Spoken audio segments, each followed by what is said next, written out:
Good afternoon, everybody. Good afternoon, Dr. Greer. Thank you for Hello. being here. Thank We have you. an exciting afternoon planned. We're going to be speaking about Buga Sphere developments, and then we're going to have Ashton Forbes join us in the next 30 minutes talking about the MH370 flight. And so let's get started. Yes, hello everyone. Thanks for supporting our membership and being part of our group. It helps fund a lot of what we're doing in our research.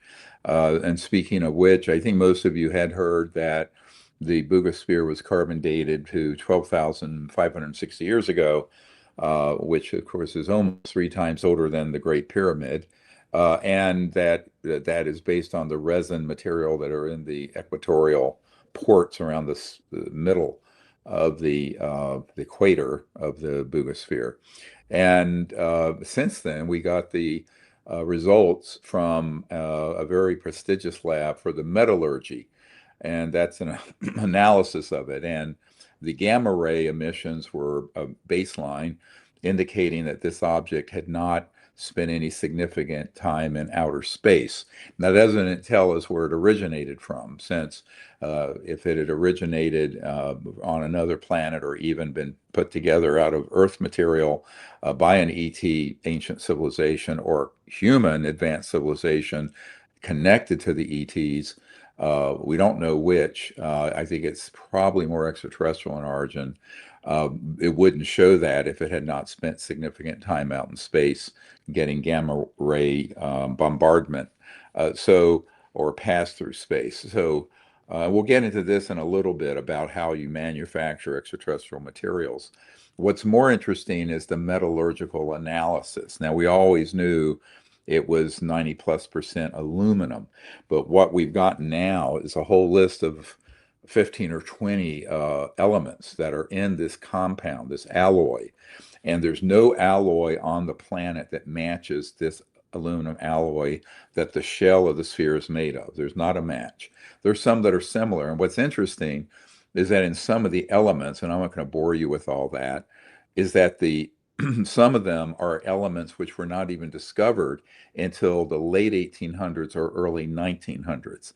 And since the Buga Sphere itself is dated to 12,560 years ago, that is remarkable. Those particular rare earth elements are also ones used in very high-tech electronics and precision engineering, but also for electromagnetic and magnetic field modulation. So I think what we're looking at there is the actual physics of how this Buga Sphere would spin and lose its mass and levitate, sort of anti-gravity, is very much connected to this unique alloy that the shell of the Buga Sphere, which is 2 or 3 centimeters thick, it's an inch to an inch and a half thick, and that aluminum alloy not only doesn't match any known existing ones on Earth, but it also has elements in it that weren't even known on Earth until a little over 100 years ago. I also want to point out that the aluminum process, how you make aluminum from bauxite ore, was not even invented until the late 1800s and didn't go into widespread use until the very late 1800s and early 20th century. Before then, aluminum in its state of just pure aluminum was so rare, it would be found where there had been a high temperature like volcano or something that would naturally be hot enough to smelt it out of the ore, was more valuable than gold. Gold was nowhere near as precious as aluminum was prior to the modern era. So that's a very interesting fact as well, because human civilization didn't even have the ability to make something like this, at least the modern industrial human civilization, until the late 1800s, early 1900s. And I think these findings are going to be it's additive, that with the carbon dating of the resin that's in the actual portals around the center. And then another interesting part about this is that the metallurgy would indicate that if there was a compound that was of this precise composition, if it does exist on Earth, it's classified. In other words, it wouldn't be in a database that it matches with. And but when you look at this object and its age, it would indicate more and more that it's of a non-human extraterrestrial origin, and that it was one that was either teleported here, which we can talk about that, and we'll get into this a little more with the discussion with Ashton Forbes about the Malaysian jet that vanished in thin air, but also where the manufacturing of an ET object isn't, you don't dig up ore and smelt it and then weld it together into a Boeing jet or a car. They actually use a type of technology where it sets up a frequency at a very basic level of space-time in the 0 point, and they materialize all those elements. It's sort of like a 3D printing. It all comes out as one. And this is true of all the ET craft that have been analyzed after we've downed them in crash retrievals. And it's also true of parts of craft that have been studied by scientists I know who work under contract with either CIA or some tech company. And I think this would then explain why the sphere itself, when you look at it, when we were boring into these little ports to get this metal sample, there were aspects of it that were integrated in the metal that looked like communication or perhaps little hair-like fiber optics or something, but they weren't like running along the outside wall or something. They're integrated into the actual skin and the thickness of the aluminum sphere, which is very unusual. And it's not at all how we manufacture things. If you take apart any solid state device you have, it's a zillion little parts welded and put together. This is not how ET manufacturing happens. So I think all of this would indicate that we're dealing with a bona fide non-human extraterrestrial device. And then on top of it, you have this breakthrough that's just happened where two separate teams of linguistic experts have analyzed the symbols and found that they were of a Proto-Sanskrit foundation or origin. And those words and symbols have been translated. And it's sort of ominous because it sort of seems to indicate at the time that was made of some catastrophic event that happened from the sun or some cosmic event. And we know that was at the time of the ending of the last ice age, and there were a lot of so-called earth changes and geophysical changes. The question is, why are now all of these? We have 5 videos of 5 separate Buga Sphere activations now that we have received from Jaime Maussan out of Mexico City, because he's in touch with everyone in Colombia, South America, where these objects are happening, in and around the vicinity of Buga, B-U-G-A, Colombia, which is how it got the name Buga Sphere. And that would indicate that there's some kind of Buga Sphere activations, plural, because there are multiple of them, that would, it could be portending that we're coming up on a time of significant geophysical changes or something. So it's a bit interesting, to say the least. So I think that's more to follow. I think what we're going to do at some point, they also found that when people went into a room and chanted mantras, which interestingly originate from Sanskrit, and the symbols on there are Proto-Sanskrit, the sphere starts putting out electromagnetic fields of energy anomalously.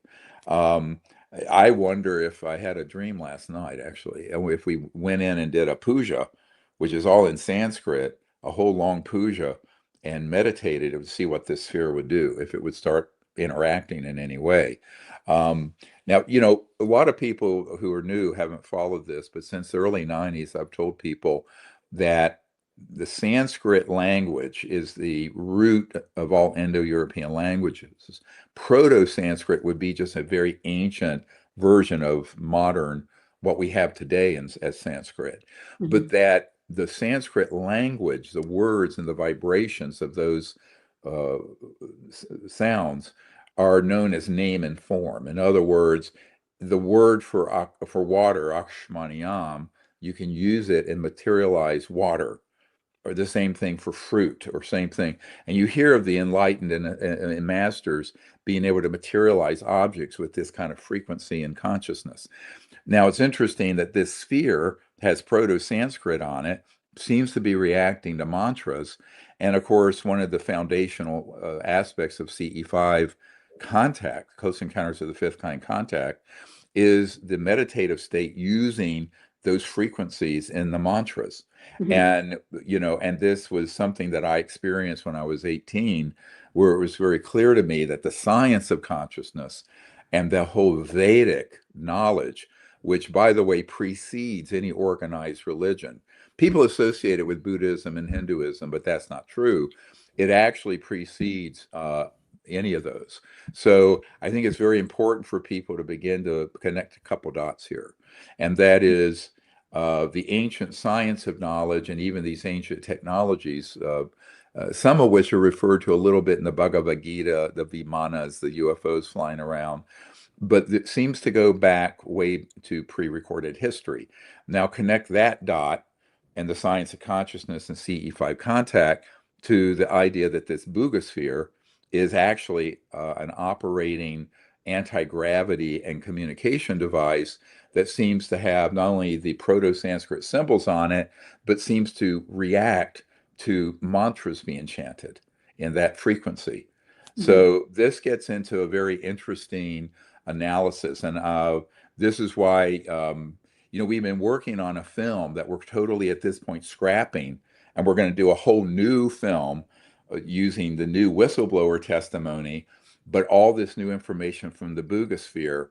And another breaking news story is that we've received, 6,000 pages so far of documents from a source who has been working with 7 defectors from illegal covert programs dealing with UAPs and UFOs. And some of them are quite explosive in terms of exposing what was going on with some of the aerospace contractors who were gaslighting and deceiving the U.S. government. What the senior CIA guy I've known since the 90s calls the Rat Pack. And that will be a great little sub-chapter of this new film, the Rat Pack.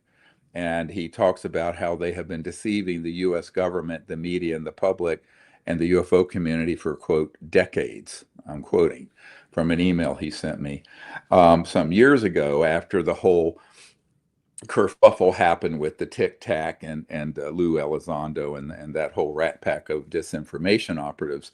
Now we have documents connecting all of them to receiving millions of dollars in research funds through Bigelow Aerospace, and then reporting back falsified conclusions on things like the Tic Tac.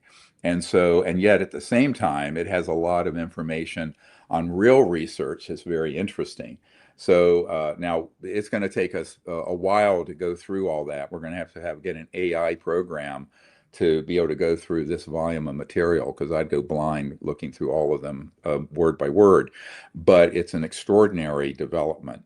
The other thing to realize is that we're going to be receiving more of these documents, apparently, and there may be some new whistleblowers related to it. So we're going to do an entirely new outline of this film and pivot to something that is just to catch up with the amazing breakthroughs of the last month or so. All of this, I'm telling you, has happened in the last 30 days.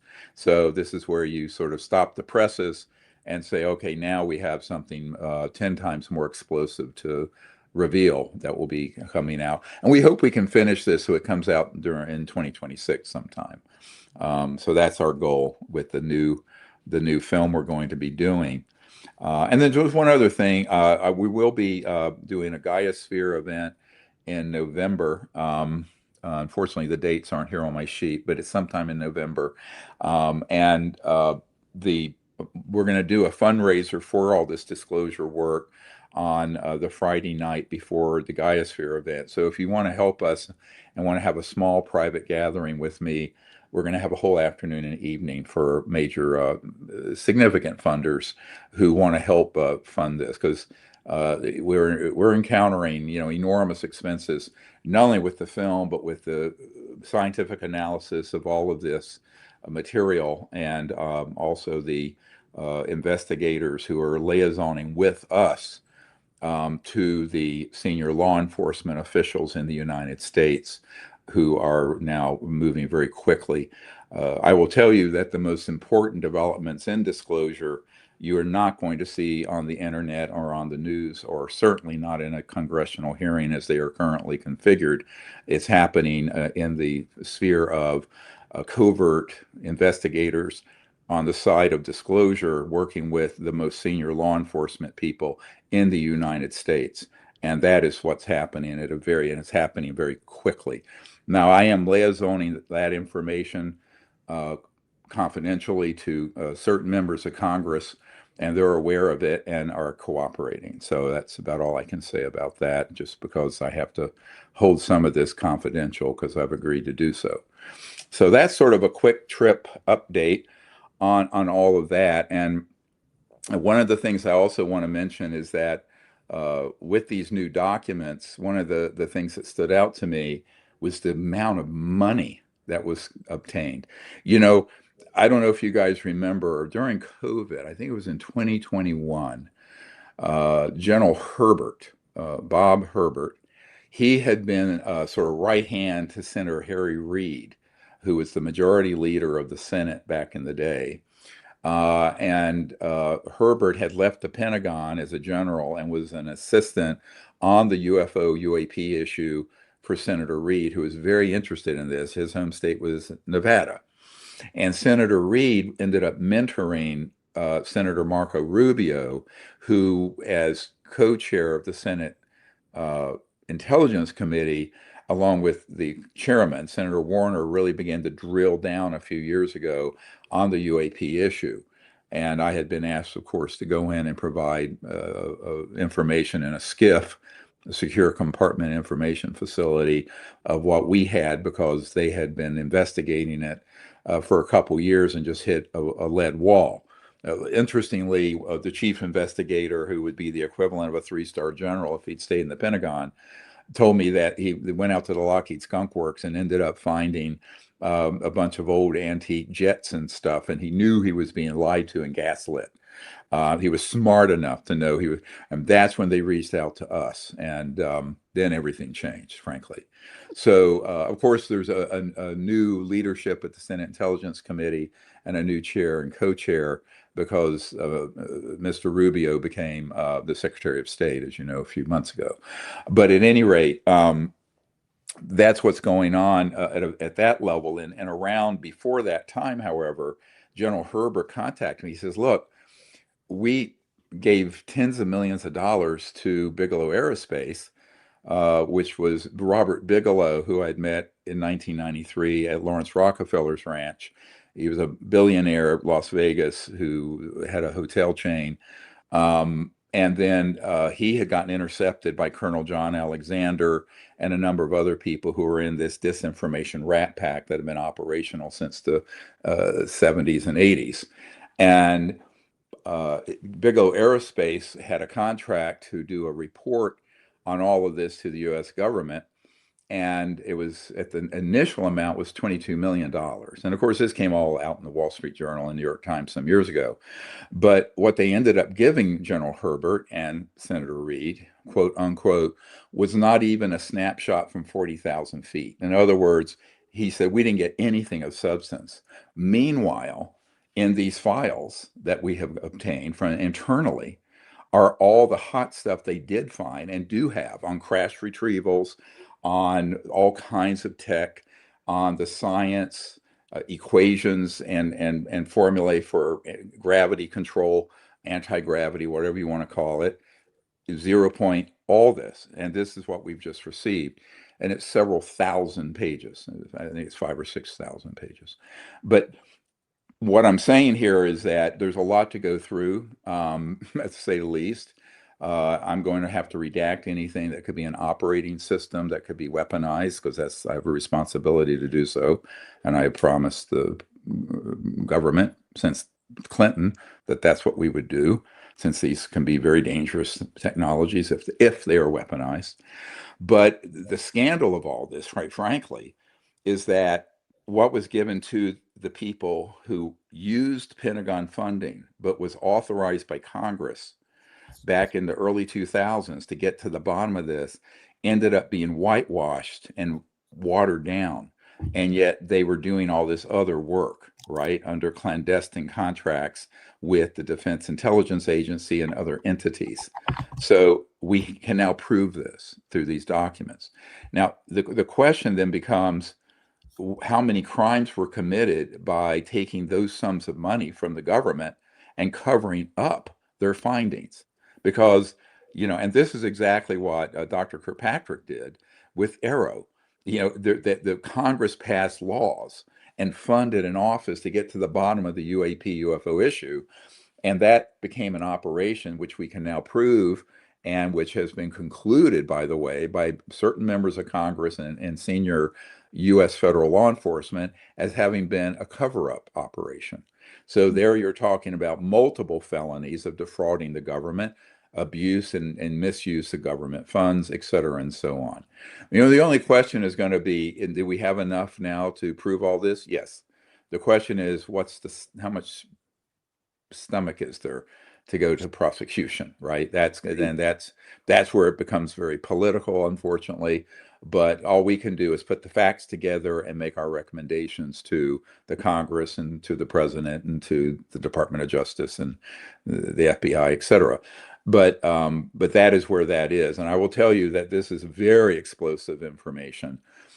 So this new documentary we're going to do, I think, could probably be spun off into a whole series that'll be dealing with not only this ancient non-human object, the Buga Sphere object, 12,500 years ago flying around, but now we have all this recent history. And you'll look at the timing of it. In 2001, we did the National Press Club event that kicked off the modern disclosure era. This whole period. Now, we had been doing it before then, but it was quiet and it was not that public. It was called Project Starlight, which was a code name that I didn't give it. A man who was friends with the CIA director for Bill Clinton named it. And that's when we had our first gatherings of top secret whistleblowers in 1995, and then in 1997 for members of Congress.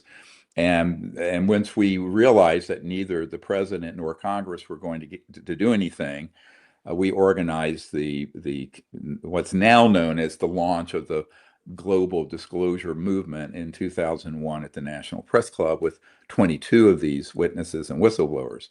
But at this point now I've debriefed over 700 or 800 of them, and we have new ones coming in all the time. And there's another whole group of 7 that are very key that have just surfaced, that have dealt specifically with the technologies and the 0-point electrogravitics and things of this sort.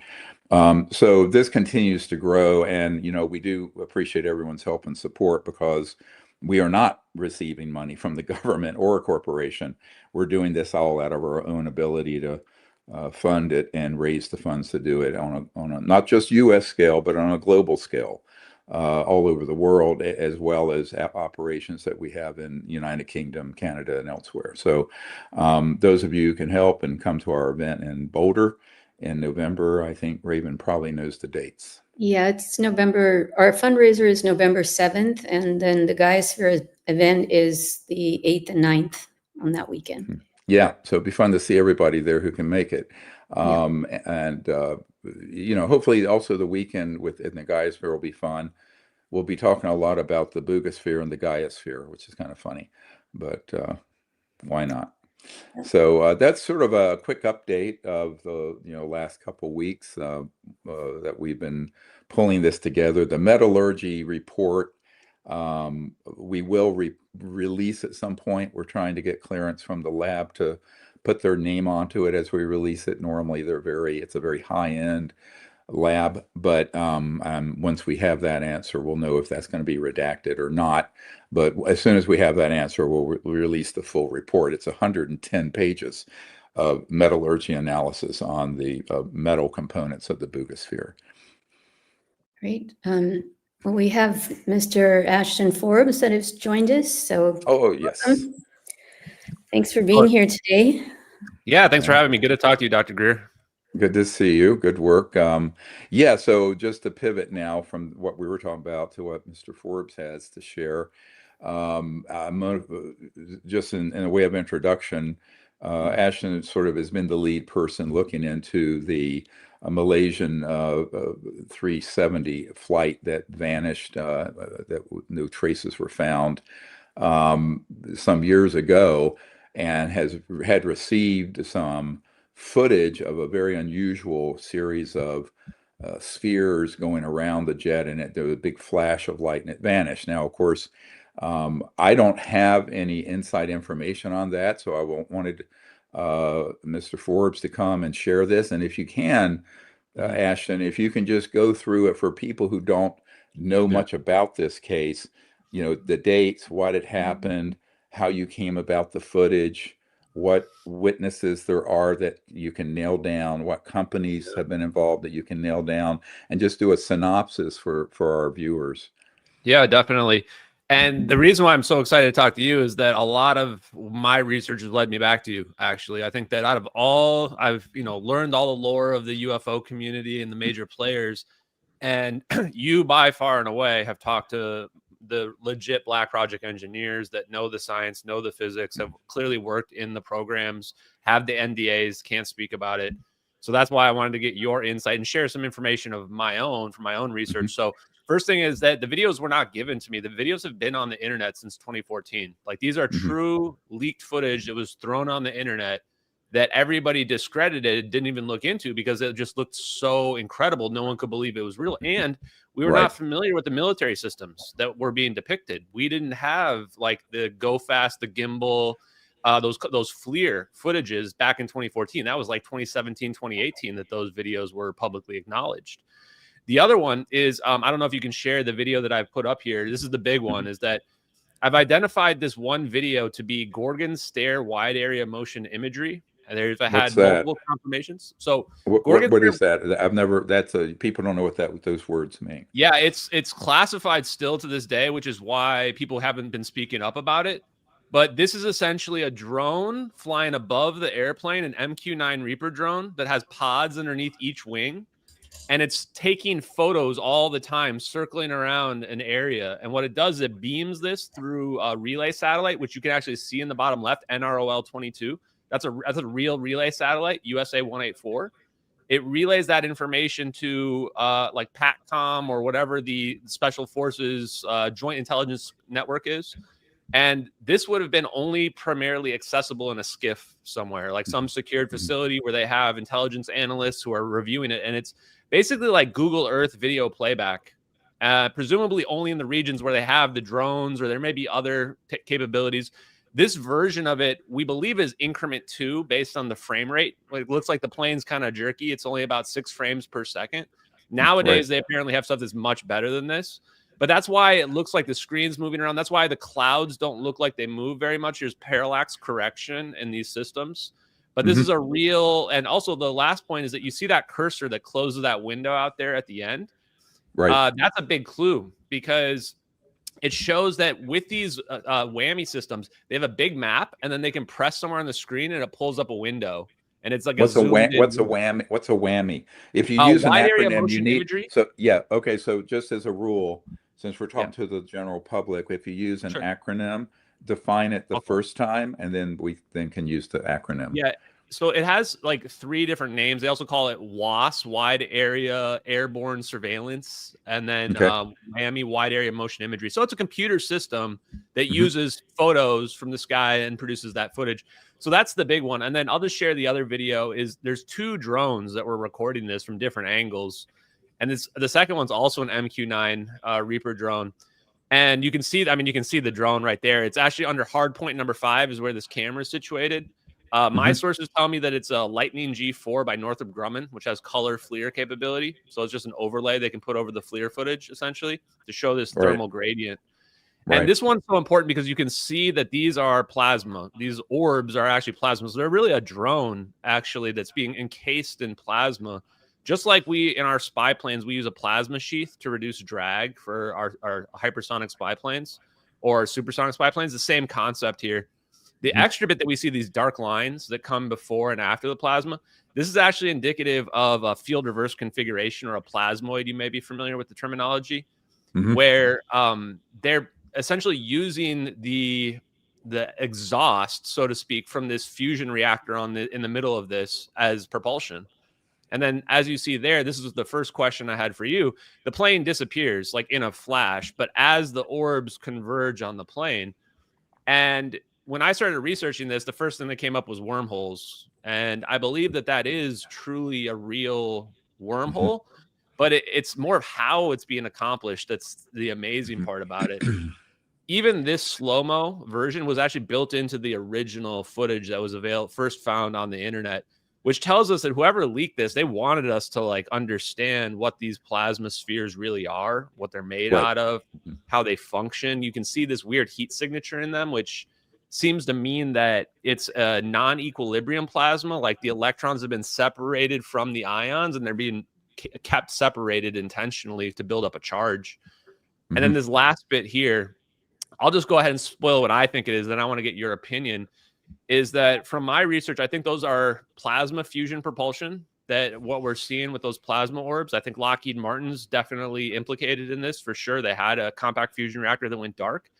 And I think that what we're seeing is a thermonuclear weapon. I think it's literally a thermonuclear weapon in the sense that the plasma orbs are acting as a polyhedral fission trigger, and that on board that plane was a whole bunch of lithium-ion batteries. And it turns out that lithium is one of 3 aneutronic fusion fuels, and it's used in thermonuclear weapons.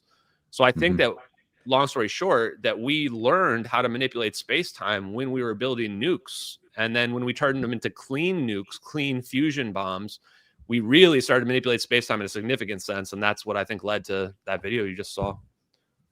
Right. And so getting back to the provenance of all this, which is all important, because, you know, in the era of deep fakes and computer generated graphics and images and video and motion graphics, people are always going to say, and I've been doing this for 35 years now, if it's a really good photograph, it's CGI. If it's not crystal clear, it doesn't tell you anything. They're always going to come up with an excuse. So what I have found is that you have to nail down the provenance, meaning the history, origin, and credibility of the origin, without which you got bumpkiss. Just a word to the wise. I mean, I've been doing this a very long time. Yeah, you ready for this? So the leaker this is of the what video. We got to hear. We got to hear, you know, who had this footage? How can we prove that this leaker had access to it, and his provenance, and also a few jurisdictional questions. Where exactly was this event when it vanished? Let's just say it did happen as shown. Geographically, where precisely did it happen? The person who leaked it, what was his nationality and corporate affiliation? Things like that are going to be very important for what we're doing. So, and I'll share just one more image right away, because the location is super important, because that's actually Malaysian Airlines Flight 370. It's not meant to look like MH370. It just literally is. If you pull up this kind of, I built this into Google Earth here. This is the real path of MH370, starting from Kuala Lumpur when it went dark over the South China Sea. And then later on, we found out it turned around and went back towards Penang Airport, which is a place that you would land. And then it makes another deviation. This was still tracked by military radar when it starts going northwest here. And then you see the military radar lost at 1822 UTC. Just because this is flat, it's not a straight line, but this would basically be a straight line going to the northwest up here to where you see it says satellite video coordinates. These are the real coordinates in that whammy footage that I was just showing you. And this is 20 minutes away from the last radar plot that was publicly known by the Malaysian government. Now, also note there's a witness, Catherine T, this woman here.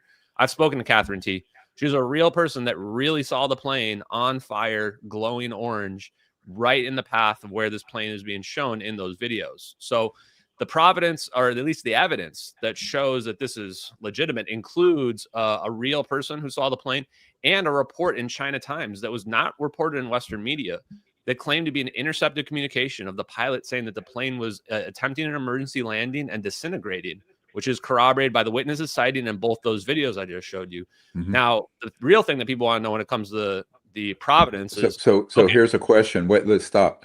So the plane was on fire before these plasmoids appeared and Yep. it vanished. Correct. So And so in other words, timelines are very important. Which came first? yeah, let me pull that back up. So the plane starts on fire, I presume, if I pull that back up here, at the top right, where it says plane goes dark, 1722 UTC. Why does the plane go dark and why does the plane turn around? A lot of people had speculated fire, actually, actually the lithium-ion batteries as well, but they weren't known for over a week after the plane disappeared, and I think that was covered up. Personally, I think the whole thing was an operation. I think they planted those batteries on the plane dual purpose. One, to start the diversion, to force the plane to turn around. And then at some point, why doesn't it land at Penang? That's where I think the United States military comes over the comms and says, come to the rendezvous point, which is those coordinates that I just showed you. And they probably said something like, try to land in the water and we'll fish you out of the water. And instead they deployed those orbs on the plane, which was all part of the operation, presumably, or maybe there was backup plans and, you know, something didn't go according to plan. But that's my question for the U.S. government. What I can tell you for sure, so this plane would have been on fire, but not like an uncontrollable fire, like a controlled fire by batteries that were intended to start on fire, that were intended not to take down the plane. They were also had a dual purpose, potentially as a neutronic thermonuclear weapon. They could have been the payload for that. So this is the reason why we would have never found the plane. This is why the whole south, the other point is that location I showed you where the plane is at the same location where they claim the plane takes a sharp south turn into the South Indian Ocean, flies for like 5 hours and supposedly crashes. Only problem, we never found anything down there. And then we find this debris that shows up. It shows up, we would expect it to show up in the coast of Australia because that's where the plane crashed off the coast of Australia. The ocean currents go to the east. But instead we find all the debris, which is only about 10 pieces, 15 pieces at most. I do think it's from 𝗏370. We find it in Africa, a completely different continent. And actually, in order for this to begin to make sense, we need the plane to either go in the water or have a final destination much closer to Africa than where we've been searching in the South Indian Ocean near Australia. So the circumstantial evidence seems to show that something at least is not right about the story because we never found the plane. The plane has 4 emergency transponders that only go off during a crash. Somehow they can't be deactivated. Somehow none of them go off in this situation. The whole thing to me reeks of espionage, and this is why I've come to you, is because these videos, the reason why they don't want them out are multiple purposes. One, that Gorgon stare capability is integrated into all of our intelligence, and that's why you can't talk about it at all. It's not just that we have a drone flying over there. It's integrated into a big network that an AI is looking around, mapping the whole planet, looking for differences all the time. Right. Like we have much more capabilities than we want, so they can never talk about that. The other thing is there's no way to spin this to claim that the aliens were doing it. The reason is because you've got an MQ-9 Reaper drone tracking this plane at super close distance. You can tell it's an operation just based on the proximity of the drone to the airplane.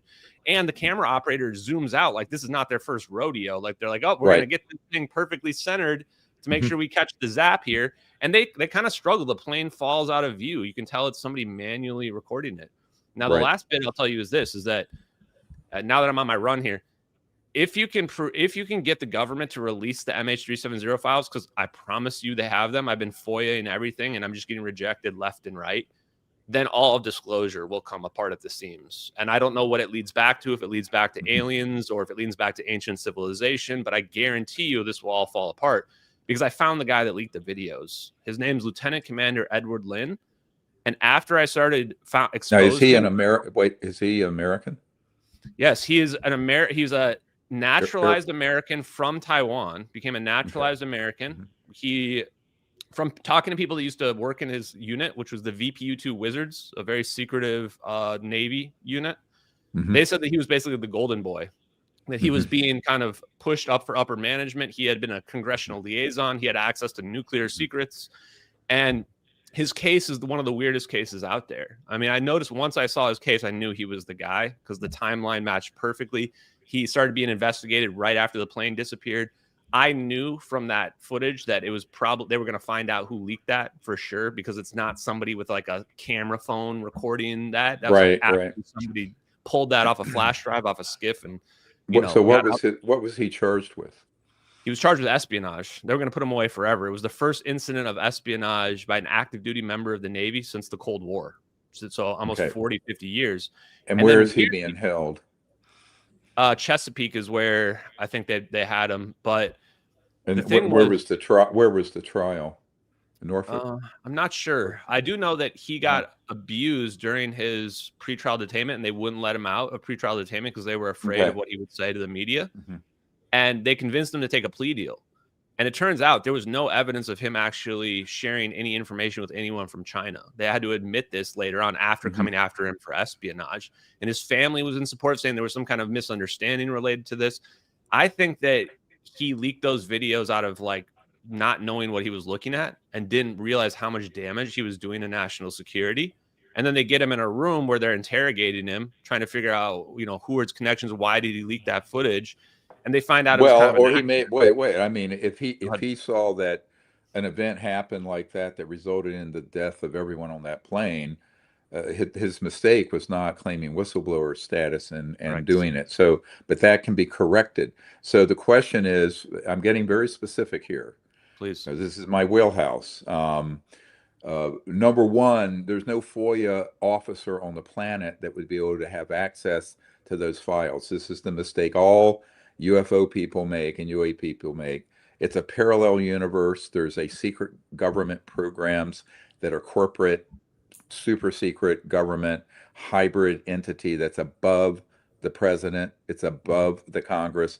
It's above members of the senior folks at the Pentagon. I briefed, you know, I mean, even guys who have rotated through as the director of the Defense Intelligence Agency have been blocked from this information. So the idea that some bureaucrat desk jockey who looks at FOIA requests is going to have that, even if he wanted to release it, in a million years, he would never have access. So you can save your ink. Number two, the fact is this particular gentleman, this lieutenant colonel or lieutenant, what did you say? It was a lieutenant commander, Edward commander. Lynn, yeah. Okay. Maybe they go back to lieutenant commander. Yep. Lynn, he is. Did he actually ever state that he released that footage or no? No, and he hasn't, and he had never. So how do we know? So how do we know he? How do we know he released it? So, I mean, depends on your level of evidence and proof that you want, but he changed his name legally 2 months after I started outing him on social media, changed his name to 𝗷𝗚. The only way we found him actually was that we found him under his new name doing a promo video for his company, which I'm not trying to ruin his life. I know he's the guy that leaked the videos. I just want him to respond. But he's showing his old photos from the Navy. And the weirdest part was this guy had been charged with espionage. What he leaked went to the Joint Chiefs of Staff. That's how serious it was. His lawyer said that the evidence in question was available on the internet. His lawyer said that publicly. It's recorded document. And his lawyer said that he was investigated. Investigation began April 2nd, 2014. This is less than a month after the plane disappeared. And that the footage that was available on the internet said received March 12th, 2014. That's 4 days after the plane disappeared. So the person that uploaded it, if they're telling the truth, they got leaked right away. Somebody saw it right away. They panicked. They released it. Edward Lynn changed his name. I had been trying to contact him, couldn't get in touch with him. Finally, someone found his lawyer, Larry D. Youngner, and they actually had a conversation with him where he said something about the feds bringing satellite video into the case. Now, this is secondhand, so I can't corroborate that. I reached out to Larry Youngner half a dozen times, maybe more. Wouldn't pick up the phone, never returned a phone call. Eventually turned off his phone entirely, and it's been off ever since. I found Edward Lynn's recent phone number. Somebody else was able to get a connection with it. Actually was on a live stream, called him on the live stream where you can hear his voice on the voicemail. And what I told him was that I don't even necessarily want him to come out as a whistleblower.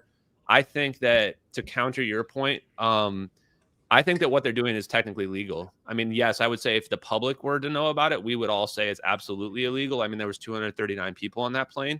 But I think it's being covered under the PEDS and under nuclear weapons classifications, where normally we would say that that's, you know, these are illegal covert operations. But I think they had a legal reason. I think Avril Haines was actually like the CIA deputy director at the time and became DNI.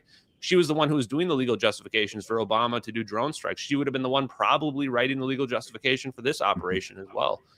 And so this is the part. This is why Edward Lynn doesn't take whistleblower status, because it's technically legal stuff that he's doing. And now he's in their good graces. I mean, he's doing videos where he's talking about promoting stuff for the VA and for veterans. And you're like, if this was a spy. So wait, this gentleman did or didn't go to prison? He did. He got a 9-year sentence. So they took a plea deal. And Okay. they drop the espionage charges and they just give them like willful retention of classified data, which if you look at common sentencing for that, it's like a year to 3 years. Usually you get probation. He got 9 years, 9 years, and they give him 3. They cut off 3 for good behavior. And he had been in prison too. So he even I'd look at his appeals. He even argued in his appeals how disproportionate his sentence was. And the military had people come in and testify as to what he did was so serious. But all the stuff that they released publicly about why he was a danger for national security, it was all just mundane emails. Like he never had really done anything wrong that they could actually point to. And they could never show the video. Okay, we're going too much on the weeds on that because of the limit of time here. I think the point here I'm trying to make is the underlying technology that had been used, that exists, is not known by members of Congress and the president and the oversight committees. Therefore, the underlying programs are unconstitutional and treasonous. I don't care how many bureaucrats and corporate shills and lawyers that are corporate shills say otherwise. If the president and the people who constitutionally must oversee such operations are actively blocked, and that's what we can prove is happening, not only in the Senate and the House, but in the White House over many, many administrations, because I'm the one who has conversations with those sort of folks all the time. And so what at this point, if there's an underlying criminal operation that is unconstitutional and a priori treasonous, everything else that flows from it is also illegal. And anything that is done in the furtherance of that under RICO statutes, racketeering influence corrupt organization, which is how we took on the mafia, all of those operations fall into it. And then the whistleblowers are protected. So even though and it's called basically, this is when you're doing a stovepipe. So you have a classified TSSCI stovepipe, but then they'll attach to it legitimate. And one of the ways they've kept the very illegal programs a sticky wicket is that you could get burned by exposing a legally overseen known operation by the senior gang of 8 and the president, but attached and buried in it in another stovepipe within a stovepipe are the illegal criminal operations. This is a nuance that no one is looking at, and it imperils that in and of itself is another felony. If you are committing a treasonous and unconstitutional act on something related to UAPs and what have you, and use a legitimate top secret program to further that secrecy, that is compounding it, and it is another felony. It's another criminal act. So that's how that all falls apart. And this gets to then what is going to eventually going to happen, 2 paths. Key people in this case, assuming they're still living, and you mentioned the woman who saw the plane on fire and things like that, they would have to be subpoenaed. And then they would have to testify under oath. If it's a U.S. citizen, if they are queried by a federal officer, agent, and they lie, that's a felony. And the law enforcement would then have to say, all right, because they've already concluded, I can tell you this, senior law enforcement and certain members of Congress have already concluded that and certain key people in the administration have concluded these operations related to UAPs are in fact part of a massive RICO criminal organization. And at that point, everything can be rolled up in it. Now, obviously, there would be legitimate covert programs, drone programs, or telemetry, satellite monitoring, but to the extent those are being used, and you then have to redact certain things. But say the use of something like these plasmas or plasmoids to create, we have a whistleblower who has said it was an Einstein-Rosen bridge that gets created by that system, where it just looks like it vanishes. And, if in fact that plane on fire vanished and quote unquote teleported over to off the coast of Africa, that's totally doable. People don't realize that capability does exist and has existed for some time. Yeah, it just won a Nobel Prize. I mean, macroscopic quantum tunneling, 2025. I'm on Tim Pool like 6 months ago saying that's what they did to the plane. There's a difference between the conceptual understanding of it, which is a wormhole, which is a geometric shape, versus the actual physical mechanism that allows it to occur, which is manipulating the 0-point energy. Like the 0-point energy is the distance between here and there, because the 0-point energy is space-time itself. So if in quantum tunneling, you reduce the barrier, reducing the barrier is reducing the 0-point energy. And that's why I think that even 𝗷𝗃𝗍, he's the one. I wanted to ask you like how you even got in touch with him, because he's the guy I think is working with the CIA to determine when these weapons are deployed. That goes above the president, according to the presidential executive emergency action documents. And so they have. He's been an operative of this group for decades. Yeah. Totally. Yeah. And he knows about this. He actually responded to a couple of my emails, but he's playing coy, of course, with it. But he's the one that has this polarizable vacuum model where he's basically saying that if you want to manipulate the 0-point energy, use electromagnetism. Well, nothing has more condensed electromagnetism than a thermonuclear weapon, specifically an neutronic one, which does direct energy conversion to electricity. So that's what I think they're using to do this. But the problem I think you're going to have is that people have to understand what he's talking about is not like we think of an atomic bomb or a hydrogen bomb blast. You need to make a distinction when people hear what you said. Yeah, because people don't understand. You need to define that a little, because people are thinking boom.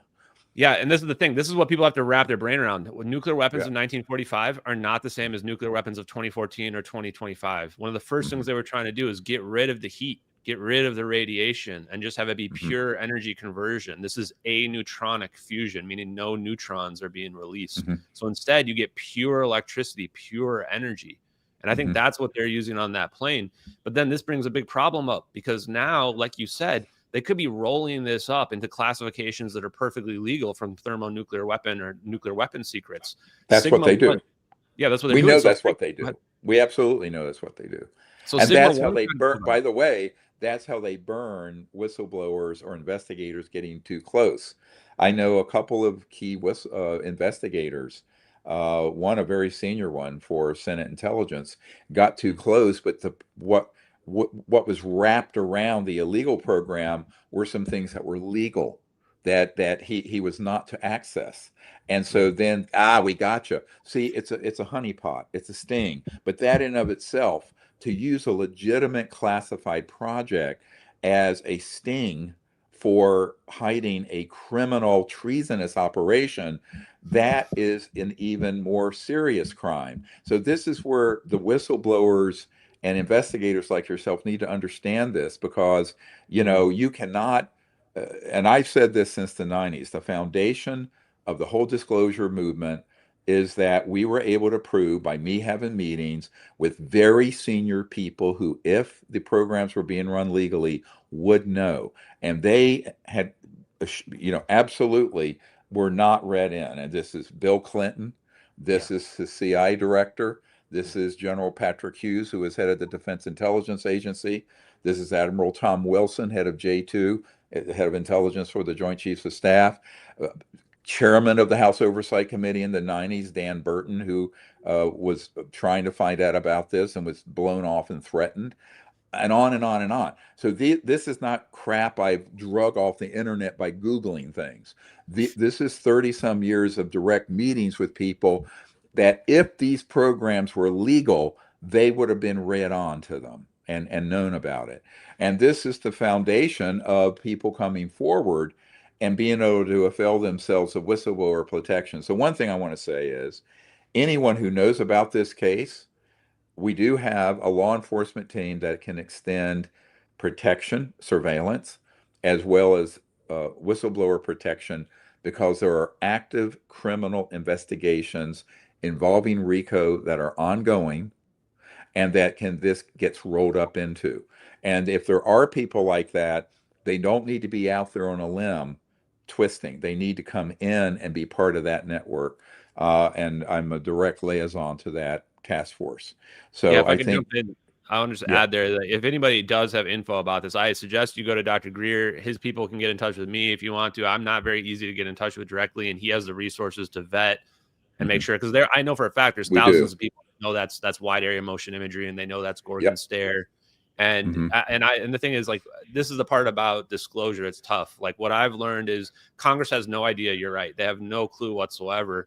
And I'm not even sure they should know, just my personal Mhm. opinion, because when we're talking about these thermonuclear weapon secrets, like, they're going to get out. I think the part where I kind of diverge a little with you, and not saying I disagree, because I agree with you a lot, is that I don't think you can disclose part of it without disclosing all of it. Like, once you realize that we can create these plasmoids that are these stabilized plasma shapes and forms that can create these weapons, they are also an unlimited energy source forever. It's the perfect fusion, essentially. Mhm.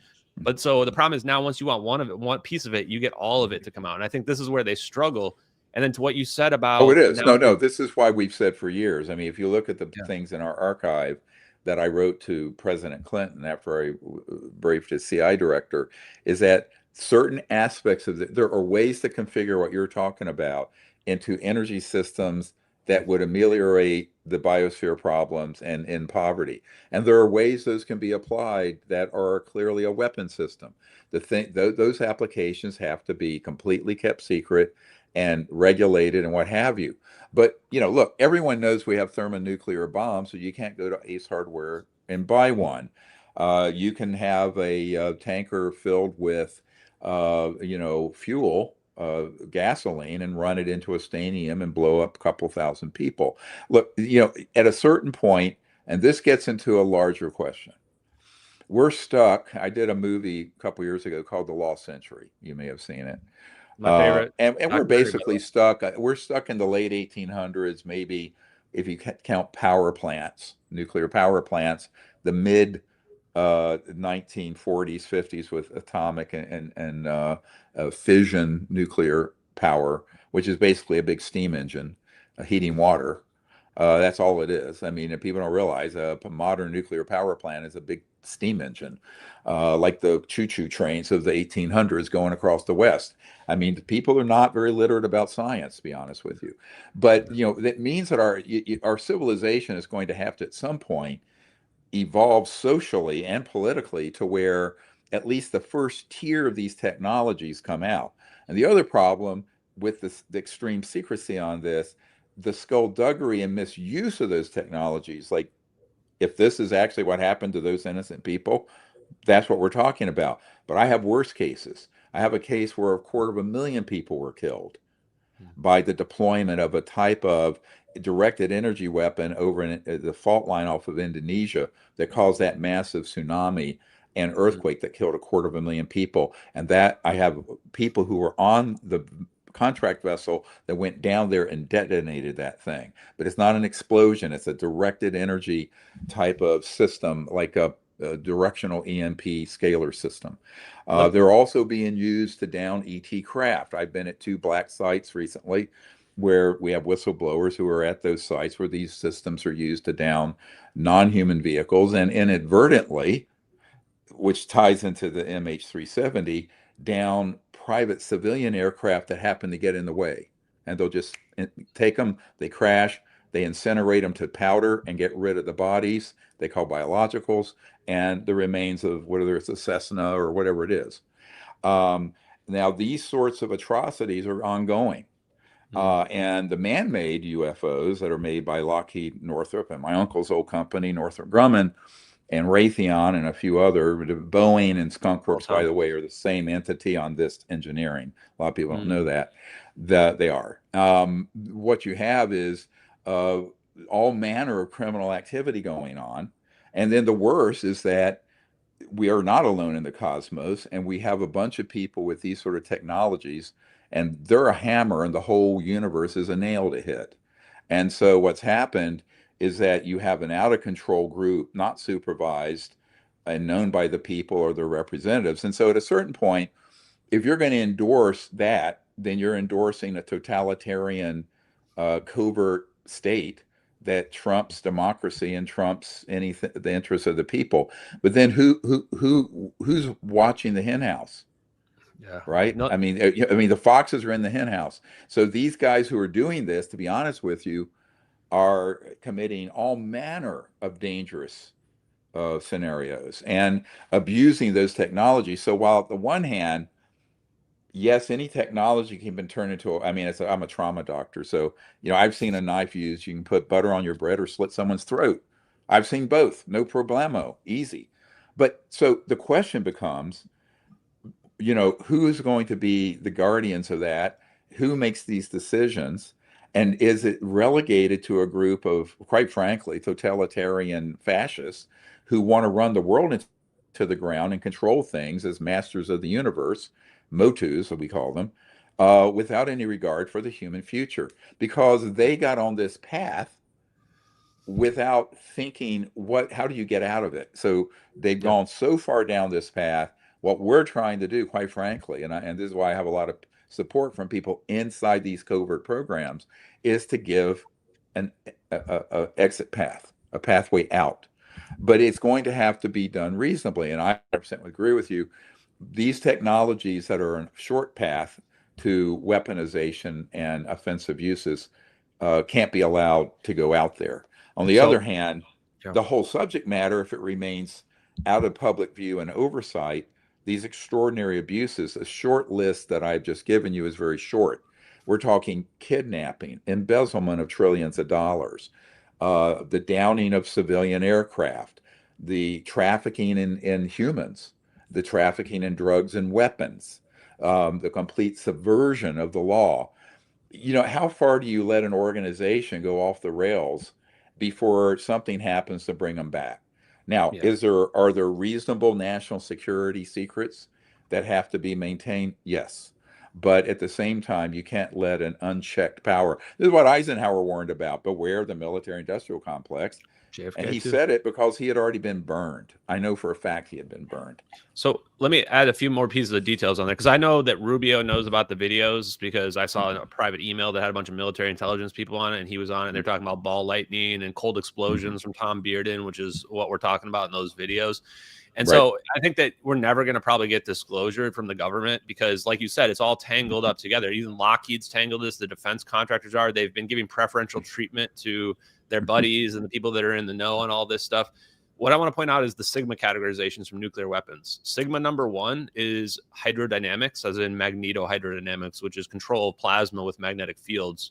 And then number 11, sigma 11, is inertial confinement fusion, which is one of the main methods of producing fusion. The NIF is what, National Ignition Foundation. So the problem is, this stuff is all tangled together. It's all tangled up together. And if it were to get exposed, lots of people have criminal. I mean, like you said, you listed some of the crimes that are out there. And we're talking, we don't know what happened to those people. That could be kidnapping, that could be murder that happened to those people on that plane. And that's just one example.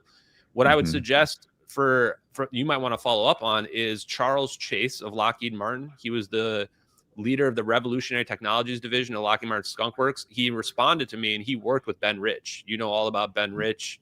Right. That was like they were working together on the F-117 Nighthawk, where they almost certainly incorporated some of these electrogravitic effects into it. He's the one that convinced the CXOs of Lockheed Martin to work on this compact fusion reactor.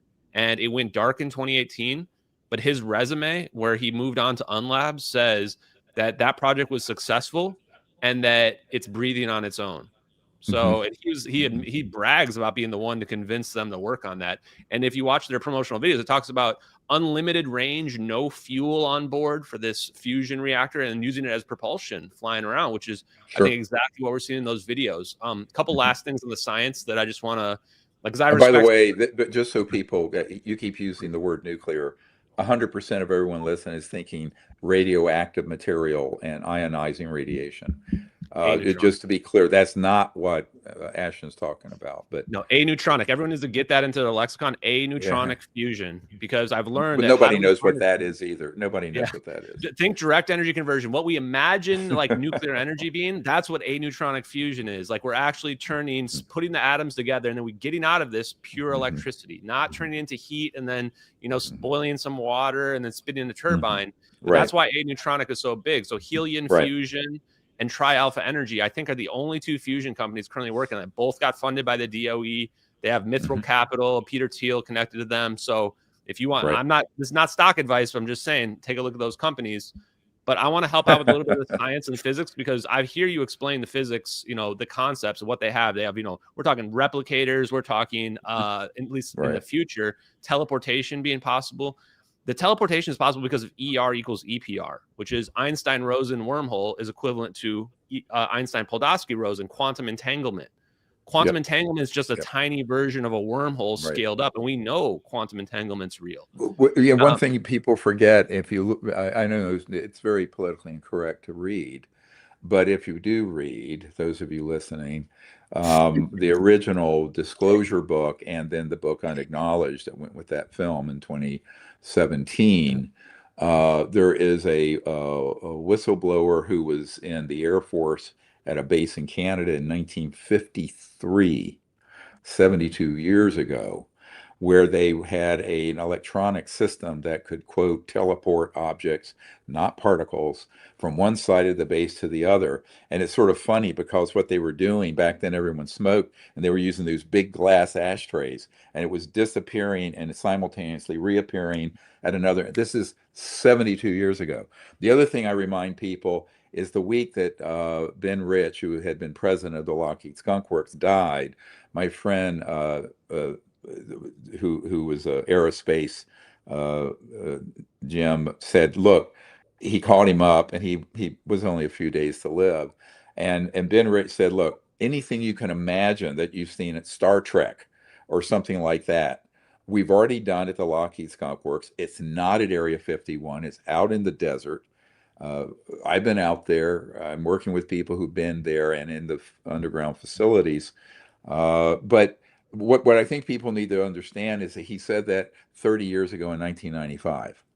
And the technology curve just keeps going up, right? So one thing to remember, and this is where this is actually very dangerous, if you have an unchecked, powerful entity that has access to that kind of technology, that are not necessarily guided by the best interests of the world and the people, this is where we could get in a very big problem, not only with what they are doing, but with what they are doing against non-human civilizations that are less than amused by this technology curve that's now being deployed against them. This is what no one's thinking of. So you have to click this up to a higher level of analysis to realize what the threat matrix is by having a group like this go on unchecked and having all access to technologies without any supervision from the people, the media, the government leaders, and what have you. And this is not to say that as I receive information, if there's anything that is a operating schematic, I redact it, because I know that a lot of this technology can't be set loose on the planet, because you could have a terrorist in Mogadishu deliver a fierce weapon over Washington, D.C. in 2 or 3 seconds, not minutes. I mean, because if you're collapsing space-time that way, this is not something you want out to just every Tom, Dick, and Harry.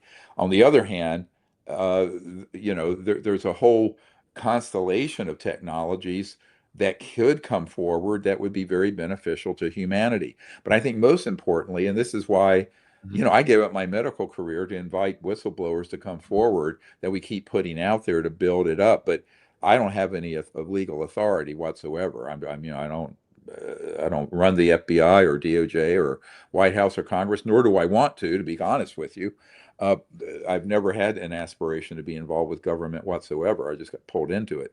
But at the same time, we have a responsibility to guide and advise them. See, this is where an external organization has to provide that perspective, and it is being listened to by senior folks at the agency and elsewhere. But what I would say, this gentleman who went to prison and then changed his name, that information, get the full information to me.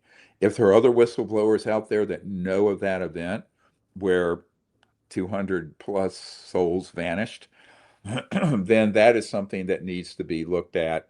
And if there was a U.S. corporate or governmental involvement, that needs to be gotten to the bottom of it. Even if some of the reconnaissance and other ways have to be kept secret, the action itself cannot go unchecked. And so, because if that can happen, then they can do anything to anyone. Yeah. And And that's what I would say is that I just want the action to not go unchecked. And I am happy to consult and advise any government officials that want to know my opinion, because I agree. I think that we have to be able to admit what we did. I mean, to that point, because that's, I think that those families, they, you know, they deserve justice. They deserve to know what happened. But at the same time, we need to protect national security. I'm a, you know, a red, white, and blue blooded American. I love my country. I want to be safe. Trump talks about us having these weapons. Nobody understands. Right. So I understand that. But, and this is why I push people for anitronic fusion, because to me, that's the avenue of getting what we need, which is unlimited green energy for the world to change everything. And it's still going to be disruptive, but we can avoid giving people thermonuclear weapons that would blow the whole planet up in an instant, right? And we don't want our adversaries to have that. So last thought on this is that people wonder, how do you do this? The 0 point energy. The 0 point energy is a wave. If you squeeze that wave together, it's going to become amplified like this. And the portion that's above 0 is the positive energy. The portion below 0 is the negative energy. The negative energy is what we need for warp drives and wormholes. It's just a conceptual misunderstanding when it comes to PhD physicists not understanding this idea of negative energy. It's simply a matter of squeezing your 0 point energy waves and causing them to amplify and then isolating that. And this is what 𝗷𝗃𝗍𝗪 and Eric Davis say in all their papers. People need to read the Defense Intelligence reference documents, the 38 papers that 𝗷𝗃𝗍𝗪 was bragging to Joe Rogan about. Everything is in there, including, there's 2 ways to manipulate space-time. One is you could use these aneutronic fusion bombs, which is going to produce this huge amount of energy, and it's going to bend space-time because of E=mc². You have this huge amount of mass energy. But the other way is super powerful lasers. So attosecond lasers, those just won the Nobel Prize in like 2023. The shorter your burst of energy is in time, the more condensed it is. And then this is something I haven't said to anybody. I was actually kind of uncomfortable about it, but there's another way to amplify those lasers, which is using a relativistic plasma mirror. So the plasma itself can actually act as a mirror so that the laser beams bounce off inside of it. And if it's vibrating, which vibration is the secret to all of this, then you get these non-relativistic effects because it's vibrating so fast. This is like the dynamic Casimir effect, which takes the Casimir effect you know about, and all they do is they vibrate the walls. And by vibrating the walls, it can amplify the effect because of this motion, relative motion, just like with a Doppler effect when you're moving in and out like that. They can do the same thing with plasma itself and make the plasma perfectly reflective as well. So they really can produce these plasma balls that are self-sustaining, that amplify laser effects, and that can then manipulate space-time and use it like riding a wave. Right. Yeah, and so this is where you know, stepping up way out there is, you know, our planet and our species cannot continue living like we are on the planet. But if we live in the way we are socially, and I would even say to a point spiritually, always at each other's throat over every stupid, superstitious thing we can think of, or this little piece of land here and there, we can't go forward either. And this is why, you know, the foundational problem is that we're running out of time, is that we're going to have to learn how to live together peacefully with very advanced technologies and not weaponizing everything we get our hands on. I mean, you know, that is one of the sort of the original sins, as it were, of the primate chimpanzee roots of Homo sapiens. To organize into war and kill everyone you disagree with or who looks different or sounds different. But that's fine when it's clubs and even machine guns or maybe even a jet. It ain't fine with this level of technology. And so this is on the horns of the dilemma where on a very deep level, when the final analysis, it's a social spiritual development that has to be concomitant with the technological. What's happened right now is our technology is way ahead of our social development, which is why we're still blowing each other up over nonsense and superstitions and beliefs and little strips of land here and there that don't amount to anything. But we have technologies that could obliterate the entire planet in the twinkling of an eye. And I think even worse than that, because we're so narcissistic as a species, we're not alone. And the ones that are out there have been watching this for some time with increasing dismay. Ever since we detonated the first atomic bomb, people forget the modern era of, quote, UFO UAP activity coincided precisely with the detonation at the Trinity site of the first atomic bomb. And it's not by an accident. It was absolutely very much related to this. And it still is, because they knew that once a species like ours sets on a path where we go through that level of what happened in the 20th century of physics and science and technology into applied physics, but then taking that and turn it into a fearsome, a terrible weapon that could destroy all life on Earth, that's when a giant red flag comes up over a planet. And boy, do we have a big one flashing red above us. So I think that's, you kind of have to put this into terms that people can understand, but also that members of Congress or White House people can understand, because this science is unfortunately, one of the funny things I had, you mentioned Tom Bearden. I love Tom Bearden. We were very good friends. We were very close. Oh, yes. Yeah. I wish I could have met him. There's a few engineers. Him and Paul Sizz was another guy that I saw you interview that I wish I could have met. Yeah, I know. Yeah, he's a wonderful guy. And one time I took Lieutenant Colonel Bearden up to some people in the Senate and Science Committee folks, and we were going to do a briefing. And I told him, now, before you go, you're going to have to learn to speak English, not a Southern 200 geek talk, physics talk. And we went in there, but he couldn't do it. The guy was so brilliant, but it's like at the end, I could tell no one could follow. Maybe they could follow this but everything he said was like Swahili. And so I had to do a translation for them. But one thing I remind people, when you're talking to folks, whether it's media, the general public, Senate, people, presidents, none of them understand science. And most of their science advisors, that's who we were addressing, don't understand this level of science, because you're not learning that at MIT and Harvard.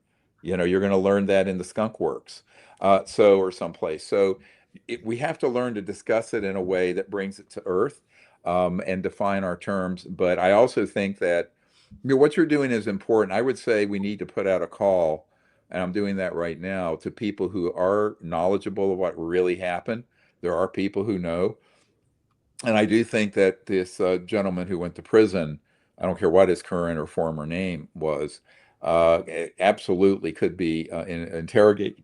And he would not be able to not answer the questions on something that's a mass murder criminal case that did involve either U.S. technology companies or U.S. Military or intelligence personnel. I mean, the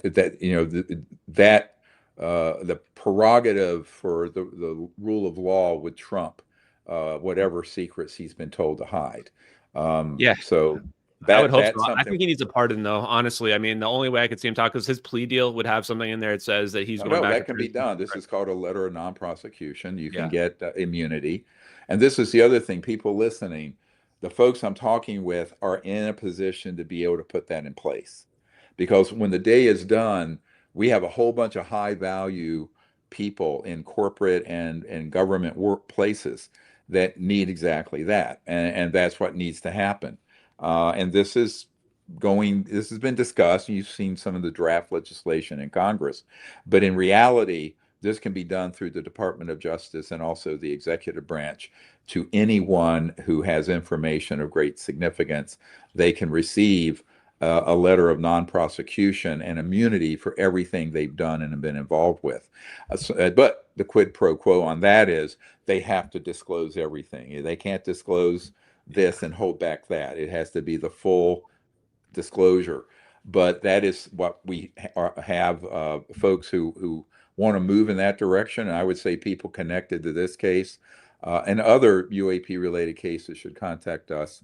You can contact Mr. Forbes, you can contact us, and we'll collaborate on getting this to the right people who want to see the truth come out and have it come out correctly. And by the way, everyone I'm working with in the government end of this, who are the white hats who want this, they understand the sensitivity of the technology release, that it isn't everything. We're not wild-eyed UFO people who go, oh, everything should come out and we're floating in UFOs going from Paris to New York in 2 minutes tomorrow. I mean, there's a technology curve that has to get adapted to society's conditions and the state of the world. And the state of the world right now, it ain't peaceful, So, and so, in a dangerous world, we have to figure out how to benefit and advance human civilization without destroying it, right? So that's threading that needle. It takes some wisdom, and there are people who I'm working with who, I would say everyone I'm working with understand this issue. Yeah. I have some final thoughts. One is just that I think somebody wants this to come out. That's the reason why I've not been told to stop or what have you. I don't know what the factions are. I would love to know what they are. But if Edward Lynn's out there, you just heard it right here. He's got the resources. If you want to get, legally covered before you can talk about it, because that's what it would take, I think, for the public to understand. I've spoken. I haven't mentioned this, but I've spoken to businessmen that are extremely successful, wealthy. I'm not going to name names. But just like you said, they don't understand the science, just like the politicians don't necessarily understand it. That's why my personal action, has been to teach people the science and explain it in a way that they normally would, not in the way that the physicists talk about it, where they're always name dropping things and you can't follow what they're saying, but in a way that normal people can get it. And the last thought is, what I've learned from this technology related to your search for extraterrestrial life, wherever that may be. They definitely know. I mean, we're talking with the laser capability, they can get below the diffraction limit. So they can have telescopes that are just beyond people's wildest imaginations. If there's something out there, they know about it. My personal belief is that the moment we change LIGO to start looking for artificial gravitational waves instead of just natural ones where neutron stars are colliding, I think the whole universe is going to light up, because aliens are flying around. They're not flying around on rocks like 3i, Atlas, whatever. They're flying around on warp drives and wormholes. They don't need to fly on a slow space rock that's moving like 0.0% of the speed of light or whatever. It's like, come on. Oh, it's ludicrous. Yeah. I mean, so many of these things, that's somebody with academic credentials gaslighting gullible people in the Congress and the public. We won't name names, but Oh, I will. Avi Loeb. I know exactly. Avi Loeb. He wants $100 million for his Galileo project. I get it. I understand. No, now he's asking for $1 billion. Now he's asking for $1 billion. The Rat Pack with Bigelow Aerospace got maybe I don't know, $100 billion, $1 million. I don't know, but now they want $1 billion to keep the whole charade going, right? Let's put $1 billion into aneutronic fusion research, and then we can all have infinite energy forever, and then we don't have to worry about any of this stuff. Exactly. Well, good. It was a pleasure finally meeting you, at least virtually. I hope sometime. Where do you live, by the way? I live in Minnesota, so yeah. I'm good. All right. Well, I'm have a place in DC and a place out here in the Blue Ridge Mountains near Thomas Jefferson's house. So if you ever get out back east, we should meet up sometime. I'll follow along and start to meet up. And and if you can spread the word and try to get awareness in Congress or in government in general, either about the 𝗏𝗏𝗍𝗃 case, which I think the thread will unravel everything, or just in general about really the capabilities of thermonuclear weapons and their connection to UFOs, I think is vital. I mean, you laid it out earlier. So thank you very much, Dr. Greer. Thank you, Raven, for guys having me on the show. Yeah. Have a good afternoon. All right. Bye-bye. Bye-bye.